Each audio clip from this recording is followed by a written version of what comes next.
through 7 records Jesus' famous Sermon on the Mount when he instructs the crowd on how to follow him.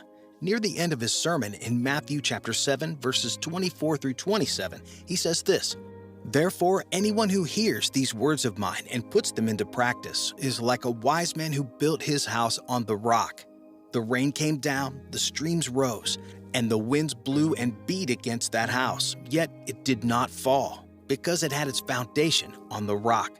But everyone who hears these words of mine and does not put them into practice is like a foolish man who built his house on sand. The rain came down, the streams rose, and the winds blew and beat against that house, and it fell with a great crash." My friends, which of these builders are you? Are you the wise man who places his faith in God and rides out life's storms without fear? Or are you the foolish man who thinks he doesn't need God and allows storms to swipe him away? When you place your faith in God, you're secure and protected.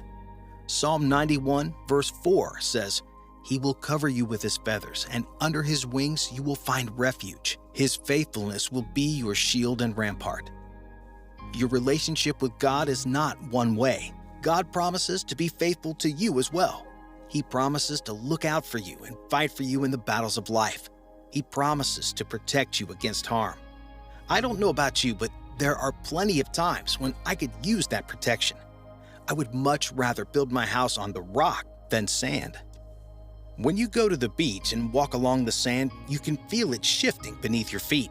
It's not an easy or reliable surface to walk on, but when you stand on a rock, you have no fear of it moving. Unlike sand, rock is sturdy and reliable. You don't have to worry about sinking into it or losing your balance. You can walk on the rock in full assurance that it will uphold you. Who is this rock? Jesus Christ, of course. In Matthew 16, Jesus asks his disciples who they think he is. In verse 16, Peter replies, "You are the Messiah, the Son of the living God." In response, Jesus blesses Peter, and he makes a powerful statement when he says, "On this rock I will build my church." Jesus Christ, the Son of the living God, is the foundation stone of the church. He is our rock and our Savior. When we recognize his role as the Messiah and accept him into our hearts, we stand on solid ground. As Hebrews chapter 13 verse 8 says, Jesus Christ is the same yesterday and today and forever. Take a moment to let that sink in. God never changes. Here on our earthly plane, we tend to encourage change and view it as a good thing. But each and every one of us on earth is imperfect. We're striving for perfection through change. But God is already perfect, and therefore he doesn't need to change. Sometimes we view change as a bad thing, such as when we recall the sunny and responsibility-free days of our youth. We think, why can't life be like that again? Over time, we all change, which means that we lose touch with people we used to be close to. We do things we never thought we would. We become different people. But God never does. You will never lose touch with God because he never changes. You will never look back and see a different God than the one in front of you now. Let me repeat that verse again.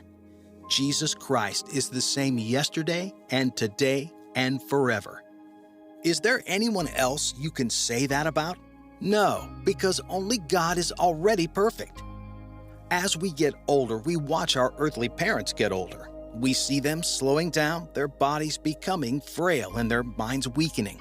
We can't go to them with the same problems we used to as children. Over time, we begin to take care of our parents rather than the other way around. But unlike earthly fathers, God doesn't change.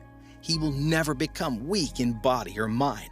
You can always go to him with your problems and know that he is listening. Life on earth is hard.